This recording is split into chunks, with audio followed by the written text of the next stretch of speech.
Just gotta do one more thing and we should be off.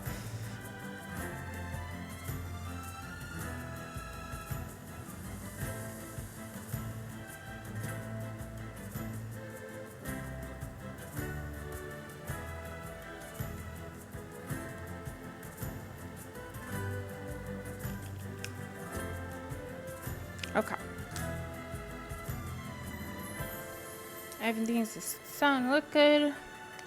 I'm putting both my earbuds I have connected to my live stream. Just make sure.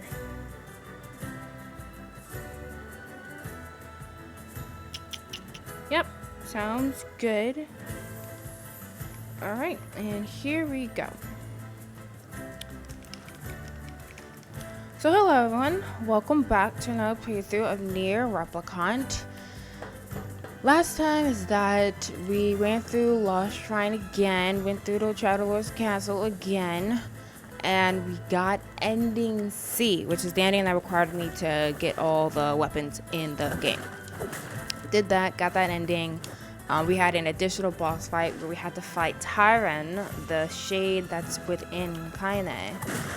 And we had two options when we defeated Tyron. We could kill Kaine like she actually asked us to do, and therefore releasing her from all the suffering.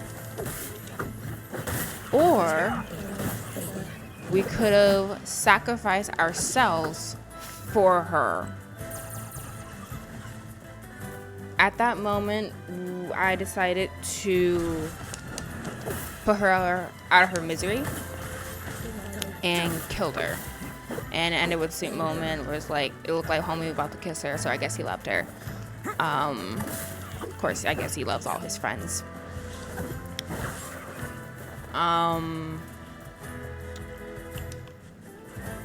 Did that, and then the game restarted. I done goofed. I could have done it in such a way that I would have gone on to getting ending D immediately had I just saved in a different save slot before getting into the Traveler's Castle, but I was a silly, didn't think about it, and overrode, like saved over the original save slot that had like ending A and B and would have blah blah blah, all that stuff. So basically I had to go through the entire game again so that I could get to a point where I can get to ending D. So did that, all that stuff off screen. And so now the plan for today is we're going to start off with reading the rest of the weapon stories that are at level 4. And then we're going to run off to Lost Shrine, go to Traveler's Castle again, and get ending D. The reason I'm doing it like that is because with ending D, all your save data in all 3 game slots or save slots will be erased. Because I'm pretty sure the only difference between ending D and ending C is the decision you make after you defeat Tyron. If you remember what I said, you're able to decide whether or not you want to kill Kaine. So ending D, if you kill her, you get that one. No, ending C, if you decide to kill her, you get that one. And ending D, you have to decide to spare her and sacrifice yourself. So it makes sense why it is everything's going to be erased story-wise. I guess it's just perturbing because now I have to restart everything from the absolute beginning with part 1 of the game with tiny Nier, and all my weapon upgrades are going out the window. So that's why I want to do the weapon stories that I have now before it's all gone. So if that part isn't interesting to you, me narrating all these weapon stories, come back in like, I don't know, an hour.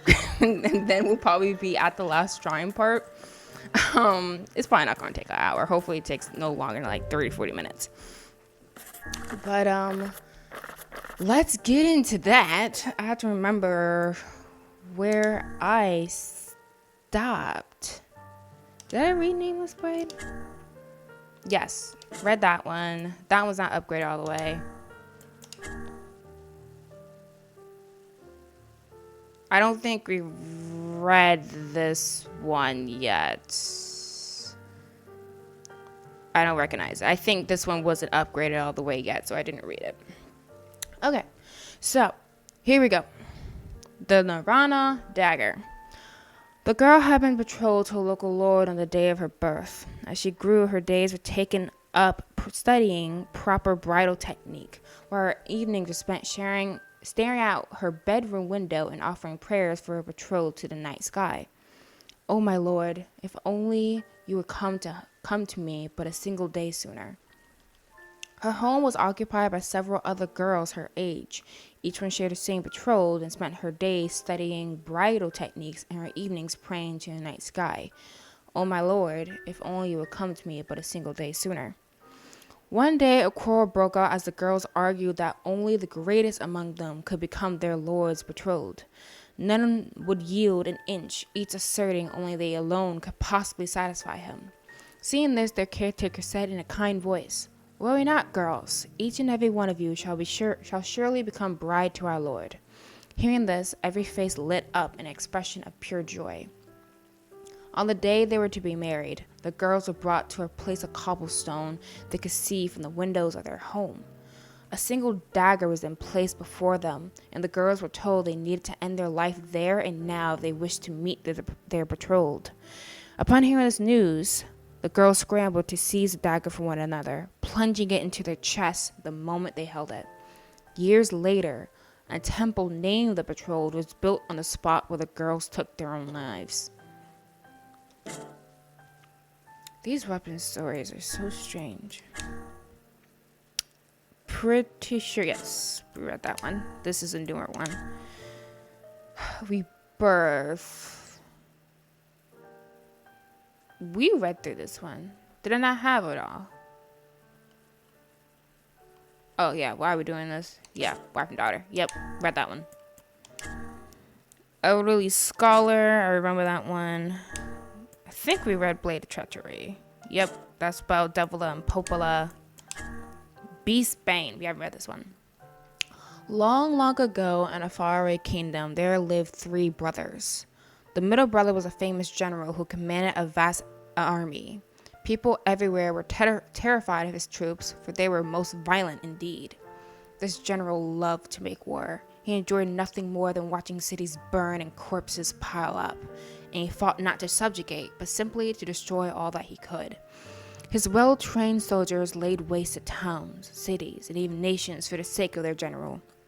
And as they hewed and hacked and chawed or chopped, the general would chuckle to himself in the most vulgar of tones. The army marched on, nations by the sea, nations in the mountain, nations in the deserts, nations in the tundra, nations to the east, nations to the west. The general cared not. He simply wished to watch it all burn. His orders were absolute, and for years beyond counting, the soldiers killed and killed and killed and killed and killed and killed and killed and killed and killed and killed and killed. After some time, the army arrived in a certain nation. They killed its soldiers, they killed its townspeople, they killed its princesses and princes and dukes and bakers and lawyers and accountants and beggars and thieves. Eventually, a shabby general came pleading for his life with tears in his eyes, but they killed him as well. However, the soldiers thought he seemed familiar and tried to recall how they might have known him. In that moment, however, the general's daughter appeared, and they became so engrossed in ending her life, they never thought about the matter again.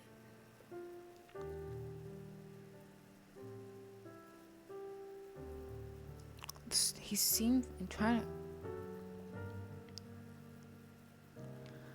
I'm guessing they killed the general. They killed the general who was, loving all the war. That's what it... Oh, wait. Either that or they killed one of the general's brothers. Maybe. I think we read Faith. Yes. Yes, the poet. That was a weird one. Ancient Overlord. where it took 10,000 people. Those stories I read in part 23 near the end. So if you're curious about those, you can listen to the end of that one. Pretty sure we did Labyrinth's Whisper. Yes. Antlers in the girl's head. Iron Pipe. This was about Nier monologuing. Kusanagi. Okay. The shield left hanging on the wall was covered in dust. The blade left in its scabbard had rusted over. The techniques I hadn't used were forgotten. The body I was to train was left to grow soft. I lost the will to practice discipline. I thought things would end without a single word said. I pretended not to see violence inflicted by others. I had given up, assumed things would never change. I believed there was no way to oppose such a great power. I sneered at hearts that tried to believe anyway. I laughed, thinking them brainless fools. Those were the thoughts I had taken refuge in. I had given up, believing nothing was possible in the end. I lamented the foolishness and ugliness of it all. My life had lost all meaning. I had lost sight of those who were precious to me, and I could not believe in their kindness. I was unable to save them from the grief that tore at their hearts. I had forgotten the courage it takes to protect the smallest of joys. I believed my words would never reach you. Kusanagi. I wonder... Let me see. View details. A man whose fiancée was spirited away by an 8-headed beast used his sword to smite his foe. What are the other ones? Let's see. For the ancient overworld, it says an ancient warlord used a sword to slay his loyal subjects in hopes of gaining eternal life. Faith, a sword carried by the world's most loyal servant. Like that loyalty, the sword's blade is straight and true. Beastbane, a sword that bears a beastly motif. Its short, thin blade seems eager to vanish from sight. Blade of treachery, and when a man who has lost his way yields his sword, the blade becomes blunt as wood. Earth's worm's claw, made from a fossil of an ancient beast, it's more unwieldy than most swords, but further forging can help. Rebirth, a unique sword with a round blade. Legend holds that it robs the wielder of his life force. Moonrise, a weapon owned by a blind swordsman. The blade shines in darkness, making the owner easy to spot. Nirvana dagger, a group of girls use the sword to consecrate a new temple with their own blood. Nameless blade, a simple sword forged by a village smith, more suited to fending off small animals in actual combat. Yeah, I don't use the nameless blade much. Okay. Fang of the Twins? Let's see. A giant accursed axe that was bathed in the blood of young twins before being presented to the gods themselves. We've been together since we were born. We're together when we eat, when we sleep, and when we dream. We share everything. We share the milk we get from mommy and the nice things daddy says to us.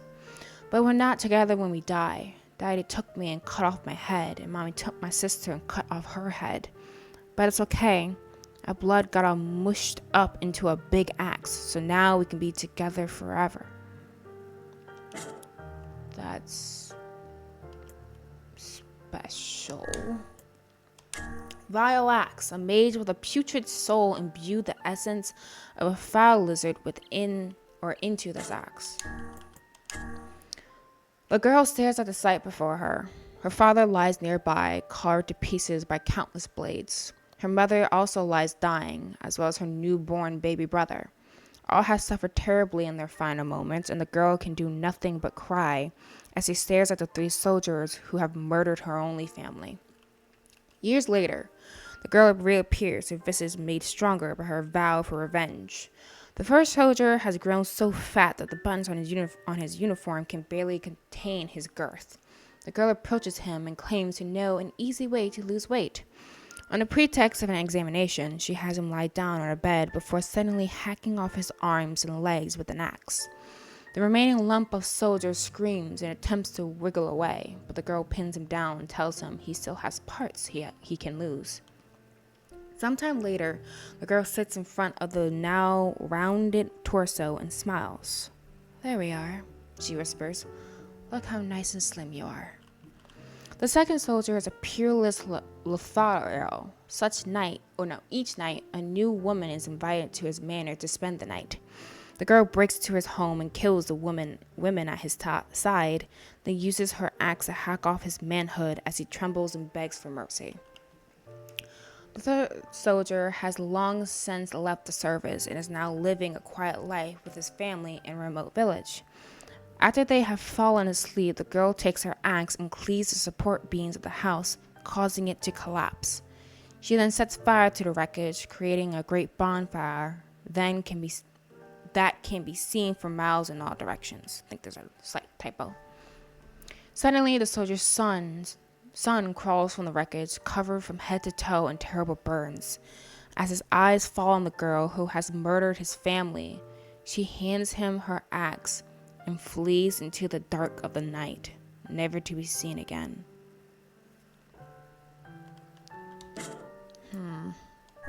So she wanted to do exactly what someone else did to her. Beast Lord, a beastly sword whose keen edge stands ready to mow down all who question the divine right of the wielder. Long, long ago, in a faraway kingdom, there were 3 brothers. The eldest brother was a king who ruled over the nation entire. He was a most terrifying king, feared by all. Each day, the king would select one of his subjects to execute as a sacrifice. This day, he chopped off a mother's head and forced her family to watch. The head spun 3 times and flew through the air before landing next to the head of her son, who the king had previously killed. Oh, the horror of it all. But the king merely watched the sight unfold before him and laughed in the most unsettling voice. One day, the king contracted an illness most dire, one which caused his body to not rot while he was still alive. But though diseased, the king would still drag his decaying flesh to the executions of the same. His retainers dared not defy their king, so they continued to kill day after day after day after day. In the end, the king rotted and died. His was a disgusting, foul, rotten death. But his retainers continued carrying out executions before the king's rotted corpse every day. Every day killing. Every day the rotted king and the rotted retainers and the rotted citizens and the rotted you. So remember how they said in Beast Bane there were 3 brothers. So I think with each weapon within the Beast series, there's going to be a story about one of the brothers. Sorry, my voice starting to get hoarse. So thus far all the brothers rough. Let's see, Iron Will, a Norse sword that grows heavier with every kill as blood and flesh cling to the blade. I raised the cry of my birth, the sound of heated iron taking shape, a steel mallet striking my form. Born to deliver karmic justice, I enter the world under the careful watch of spark and flame that give light to the gloom. I'm a blade born of a deafening roar. I'm a weapon. I am Iron Will. I grant death. I transform the dread and screams of my foes to elation. I festoon my iron skin with their viscera. When I rob them of life, I am filled with dark joy. When I crush them beneath me, I find meaning in my birth, and I continue to kill, that I might share this delight with all. I kill and kill and kill and kill. I am a weapon. I am Iron Will. I am shattered. At battle and blood's end, my body is torn asunder by malice and hate. Today, I can engage the red dragon in battle, and magical forces meet leaping iron phase to create a blood storm. My steel curse, I sink into the slumbering black. I am a weapon. I am Iron Will. I dream. It is the dream of a small butterfly. In it, the butterfly is caught in a light rain, struggling against it with all its might. In the darkest of nights, I behold a dream that will never come true. I am a weapon. I am iron will.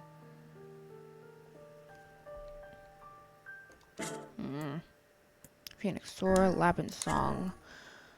A sword forged from metal and liquefied beast horns. Its dull glow lures people deep into the labyrinth. Let's see. It was a beast that lived in a cavern's deepest, most untouched depths. It had massive horns, a body like steel, breath of scorching fire. The peace-loving villagers hated this monstrous beast with the head of a bull and the body of a human. They feared it, and soon the beast came to be known as the Minotaur of the Labyrinth. Contrary to his terrifying appearance, the Minotaur was exceptionally kind. Not only did it refrain from harming other creatures, it took great care not to trample flowers beneath its oafish feet as it walked. Indeed, the reason it lived so deep inside a cavern was to help avoid frightening the villagers. One day, a lost girl wandered into the beast's cavern. Frightened by the sight of it, she cried so hard she eventually passed out, was like the beast in quite the quandary, or quandary? I guess it's that, quandary. I have no choice, the beast finally decided. I must take the poor thing back to the village, for her mother and father will be terribly worried. 2 days after the girl vanished, her panicked parents found her sleeping soundly in front of their home. On the ground a short distance away was the dead body of the Minotaur. It had been impaled by several swords, and the blood scattered around it held an almost otherworldly quality. Yet there was no indication the beast had attacked the girl. In fact, it looked as though it had been trying to place as much distance between itself and her as possible, so as to not dirty her with its blood, almost as if it didn't want her to be afraid. And then, having curled up to made itself as small as possible, the monster died. That reminds me of Undertale.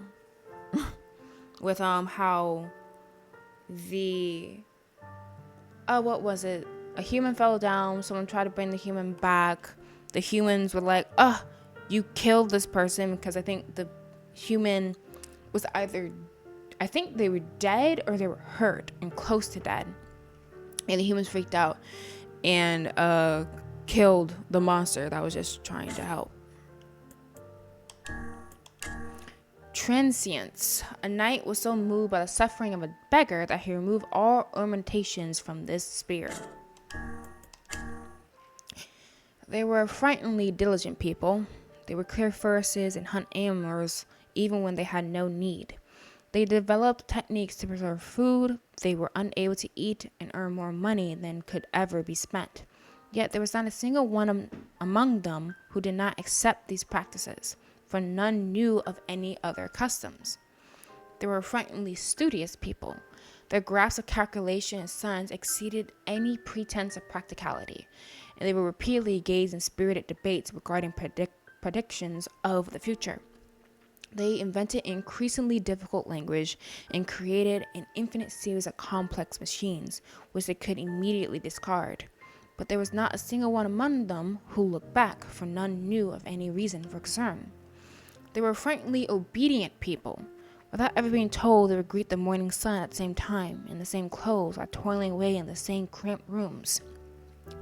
Yet there was not a single one among them who complained, for none knew what else they should be doing. Having worked far too much, the people lost their forests and took to living atop the sand.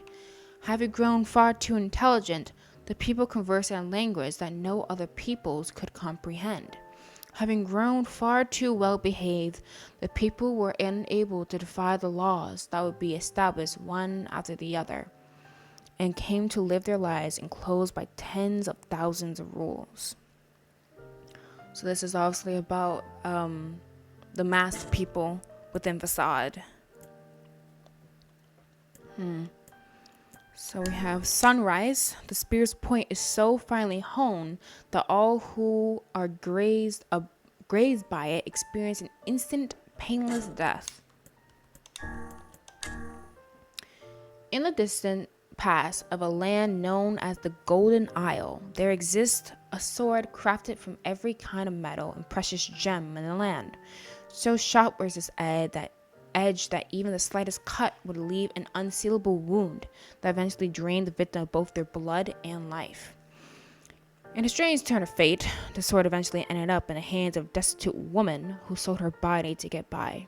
The sword was as long as she was tall, and she could not wield it effectively, so she instead slid it between her sheets as a surprise for the men who used her. The sword was so sharp they felt no pain when cut, and soon died without even knowing it was happening. The woman would then help herself to their coin, causing her own purse to swell. Making use of her gains, the woman dressed most beautifully, and soon had acquired every kind of metal and precious gem in the land. But soon it was not enough for her. So she decided to melt down the sword and obtain the gems contained within, a desire made manifest by the sword's beauty. Thus decided, the woman heaved the sword to her shoulders and made for the blacksmith. But on the way to the smith, the sheer weight of the sword caused the woman to lose her balance, and she fell from a bridge into the river below. So unshakable was the woman's greed that she could not bring herself to relinquish her grip upon it. The woman's pale and bloodless corpse was found washed up on the riverside the following day. Alright, so this is the last weapon within the Beast series. Beast Curse. A noble lord commissioned this beastly weapon that the world might stand in awe of his power. Long, long ago, in a faraway kingdom, there lived 3 brothers.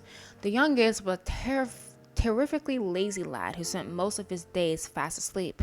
However, he was every bit as cheerful as he was lethargic, and so was beloved by all. When the nation was beset upon by a most contagious disease, the youngest son did naught but laze about the palace, humming to himself all the while. But his cheerful music comforted the townspeople, so instead of hating him, they sang his praises. "Oh, what a fine young man," they would say. "Just the finest young man you will ever find." When a nation became embroiled in war, the youngest son did not but laze about the palace, telling stories of the good old days all the while. But his fascinating stories helped the townspeople forget the horrors of wars, so instead of hating him, they sang his praises. "Oh, what an amazing young man," they would say. "Just the most amazing young man you will ever find." One day, the youngest son was lazing about the palace as usual, when he realized he could no longer hear the voices of the townspeople. And he wondered why that might be. He lazed and wondered. He lazed and wondered. He lazed and wondered. Eventually, all that wondering tired him out, and he went to sleep. That is why, in that nation where all have perished from war and disease, the only sound that can be heard is the soft snoring of a young man. It is a nation of happiness, a nation of happiness, a nation of happiness, a nation of happiness, a nation of happiness.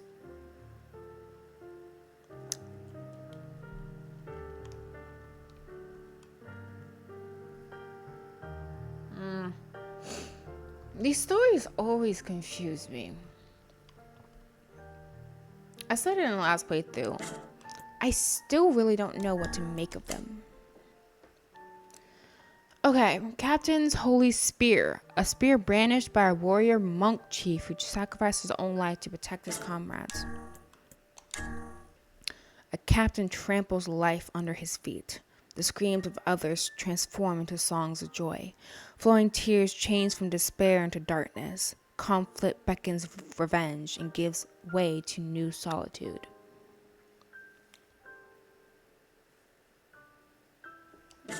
Simple. Sweet. Phoenix Spear.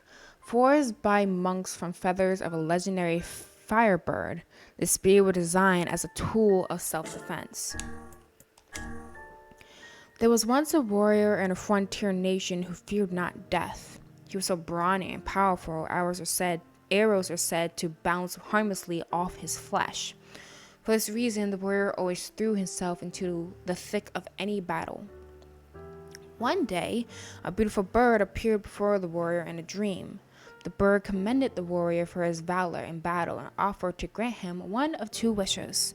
The bird could bring an end to war and grant peace to all the world, or the bird could bequeath the warrior an immortal body. The warrior chose immortality. After that day forth, the warrior's exploits were nothing short of astonishing. He mowed down foes in uncountable numbers. No amount of arrows or swords or axes could slow his march. The king showered him with titles and gifts, and for a time, it seemed the warrior's days of stunning glory would continue to the end of time. But the conflict did not cease. Eventually, the warrior's frontier nation was invaded so often that the flames of war left the entire country in ruins. Crops withered, people perished, and for long there were none left who even knew the warrior's name. The shattered warrior was tortured day and night by endless starvation, but his body refused to let him die. So he sought out the bird again and pleaded for it to grant him release. "Ah, but you cannot die," chirped the bird in response. "You will never die." Labyrinths shout. Forged from metal and liquid beast claws, this destructive spirit is filled with a deep hatred for the world. She was a hopelessly slow woman, and possibly clumsy. It would take her 3 times longer than anyone else to accomplish the task. She walked slowly, talked slowly, she even blinked slowly. So slow was the woman that she could not even draw water to anyone's satisfaction. The children began calling her the cow and laughed when she passed by, but she would only chuckle in response. She was a hopelessly dull woman. When she fell and drew blood, she would carry on as though in a daze. Though coins often dropped from her purse, she never managed to retrieve one, and if someone spoke ill of her to her face, it would take hours for her to realize their insult. When the children saw her, they would hurl rocks with glee. She was a hopelessly foolish woman. One summer, when the village was suffering a most terrible drought, the woman vanished. The children all starved to death. The villagers spent no time worrying about the woman who ran away. 2 days later, rain fell and the village was saved, but the woman did not return. And on the 12th day, a shaman arrived at the village.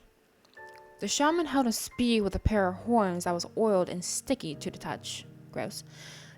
So heavy was the spear that none would wield it effectively. Although even if they managed to lift it, the weapon was incapable of piercing through anything at all.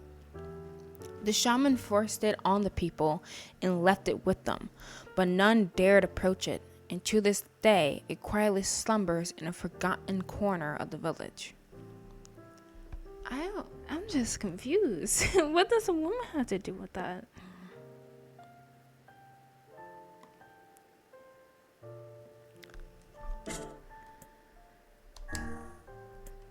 Alright, Fool's Accord. A land's birth as part of a pact with an ancient red dragon. This is the story of a sorrowful prince, a tale of a kingdom and a time long past. Let me get some tea. Alright. Attacked by the forces of darkness, the nation was annihilated in a single night by inhumane soldiers with red eyes, and a group of black dragons so numerous they blotted out the sky. Having infiltrated the king's castle, the black dragons visited upon the king and queen a most terrible or horrible fate. It is said that their stomachs were torn open by the black dragon's mighty claws, and the very floor they stood upon became a sea of blood. The prince and princess, though racked with sorrow, escaped to live another day. The prince, spurred by the shock of witnessing his parents' tragic end, became consumed by a desire to exact vengeance. This is a story of a terrifying prince, a history of a conflict in the long ago. Obsessed with laying low his hated enemies, the prince indulges in his vengeance day after day after day. Even when faced with foes who took heel, he chased them down and tears them apart from groin to gullet. The carnage is so horrific, his fellow soldiers whisper tales of how they saw him mutilating bodies that are already long dead. Perhaps because no commander can control him, the prince is sent to even harsher battle. This is the story of a fooled prince, the whereabouts of fate in the long ago. The prince's next battleground is a castle that guards a goddess. He lays waste to all before him, hacked arms, cleaving legs, rending stomachs, gouging eyes, separating heads from shoulders. But soon the injured prince can no longer tell the difference between the blood that rains down and that which comes from his own wounds, and he collapses in a heap. As he writhes in pain, coughing up gouts of hot blood, he lifts his gaze and sees a hated dragon standing before him. This is the story of a mad prince, a meeting with a dragon in the long ago. An injured red dragon stands before the prince, and though it is a different color than the beast that killed his parents, he feels the need to avenge himself upon it regardless.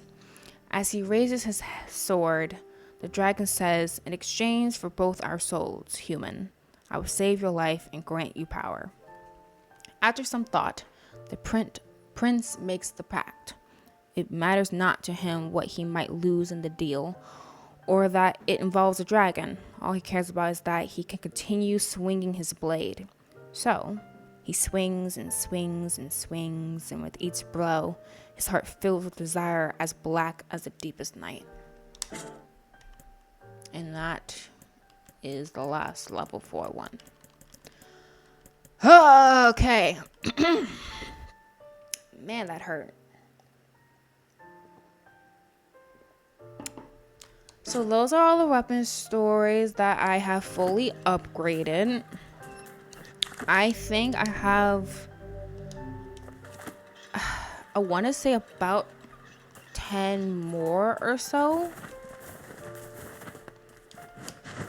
But some of them are really tough to get fully upgraded. Like one I think requires 2 eagle egg, which you only find in one place occasionally. 3 require 5 black pearl, which I've been trying to get that the last couple of days, but you only find it seafront, and it's a very rare drop. You're yeah. Hope any cat. Thanks. And we're off. And another one like the fool stories. Those require Damascus steel, which you only find in like 2 places. It's hard. It takes a very long time.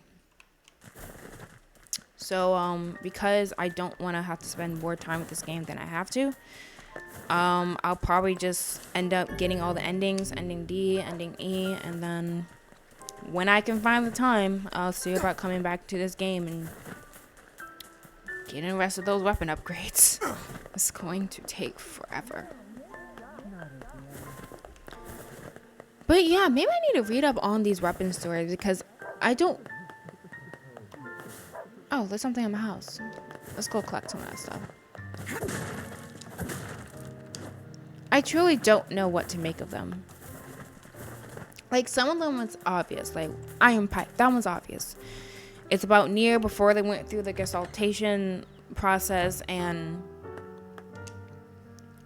he's just talking about the state of the world, how it's hard to take care of his sister, yada yada. Like, that was obvious. Or Blade of Treachery, that's obviously about Devil and Popola and like a backstory of theirs.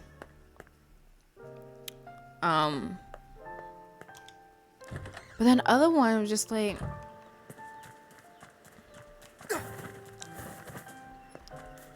are these stories talking about people we come across in the game? There is like the one that I think was Transients. That's obviously talking about the people of Facade. I don't know. It's such an interesting addition. I don't need Earthrun. Come on. Yeah, it's like, I wonder why the developers of the game went out of their way to make these, some of them, very elaborate stories for each of the weapons you use in the game. Oh, there. It's interesting.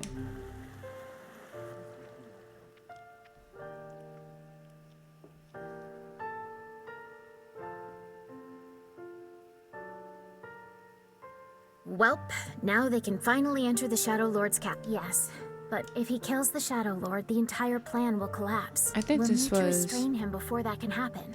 Come on, you really think he'll listen to us? Maybe. It's just... definitely... Yeah, we definitely even, have this part. I mean... Yeah. Talk about how...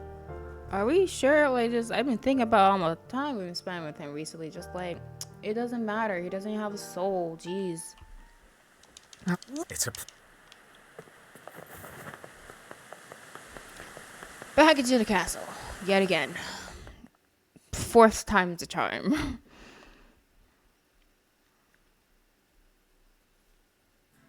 I'm not looking forward to all my data being erased. I'm really not. You don't understand how much time I have spent on these weapons, these side quests. Like I was saying, like it makes sense story-wise. Like, I'm sorry, honey. My bad. My beef. Everything in working order? Yeah, Vice. I'm good. Your health is diminished. Do be more careful next time. Sorry. I try not to make practice of jumping into water. But, because if you think about it, like, if he's going to sacrifice himself for Kaine, then it would make sense that, oh, you can just load up your save game again, and he's perfectly fine. Just like, no, last time he died. Last time we saw him, he died. He was dead. He was not a thing. He didn't exist. So I think the logic is like, oh, you have to make like a whole new vessel with a similar form. And that's why all your save data from previous saves are deleted. Because the vessel you have been working with died. So like, I think I get it. But like, it's still quite perturbing. All this work. All this work. Literal hours. I'm not sure how long I've been playing this game for. Like how many hours I put into it. A lot, I'm sure. Don't think I achievement at that, but it's okay.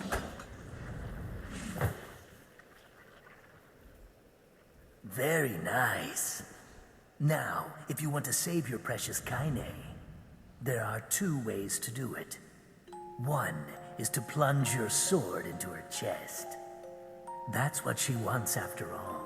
Freedom from burdens, freedom from life. What's the other way? The other way is to make her a normal human being again. But to make that happen, you gotta trade your own existence for hers. Well, there you go. Good luck with that. You're that shade. The one who lives inside Kaine. Why are you trying to help her? Probably for the same reason you are. Enough talk. Make your choice. Okay, and this is when I lose everything I've done thus far. All the work, all the hours, all the time, all the pain, all the toiling goes down the drain. Sacrifice your own existence to make Kaine human again.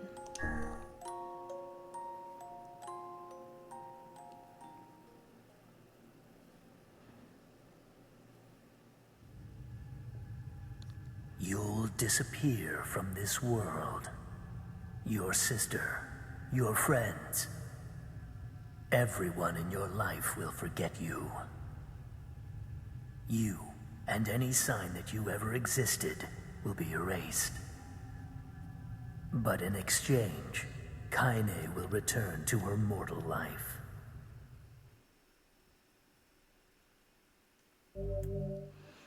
If you choose this option, all of your saved data will be erased. Are you sure about this? Yes. Even if you elect against it this time, you can always return to this selection by clearing the game again.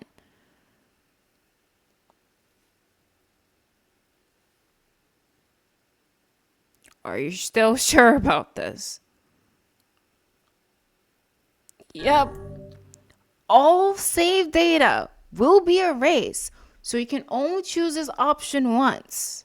Are you really sure about this? I really don't want to, but yes, I'm sure. This is your last chance to change your mind. Are you really, really sure about this? You're making me think I'm not sure about this. Let me make sure I'm like positive this is what we're supposed to be doing. It really stings, but I'm like positive this is what's supposed to happen.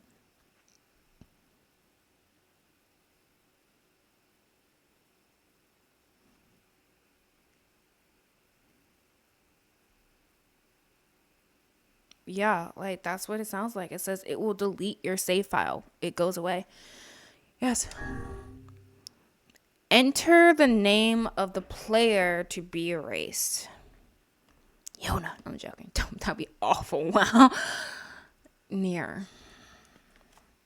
I'm sorry, honey. You gotta go. The correct name was entered. All save files will be erased.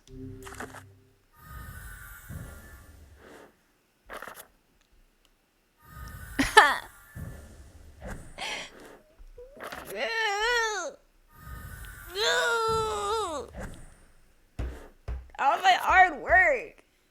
100% weapons. It hurts. Why you gotta do it like this? Why you gotta do it like this? So I think that's what they mean by human restoration. With the books, they're used to like reset the vessels so that you can use them again. All my work, all my pain, all my suffering.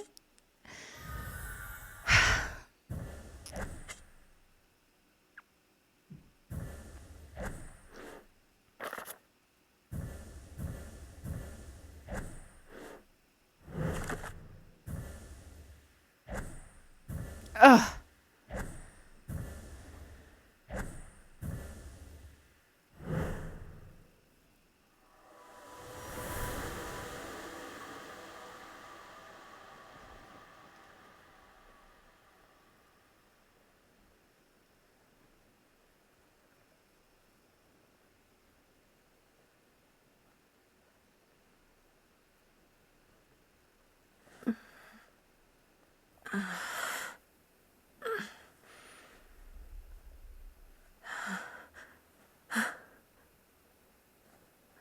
Are you all right?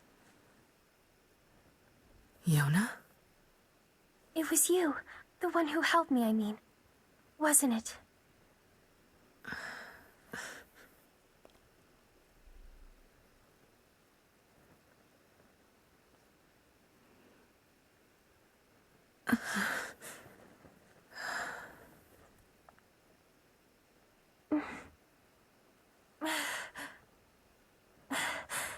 Thank you so much. I'm glad you're okay.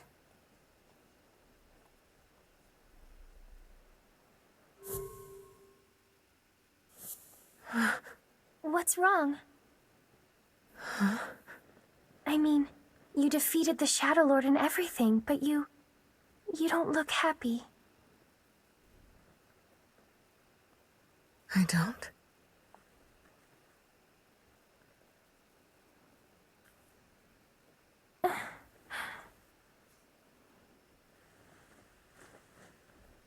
This is a lunar tear. How pretty.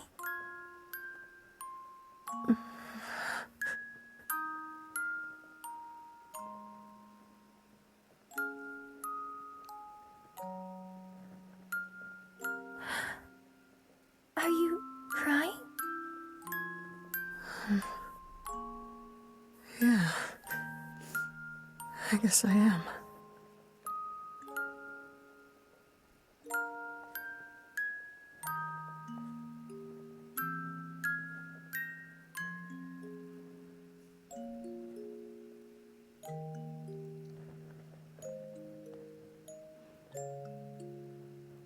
It's like just found something special. Something very special.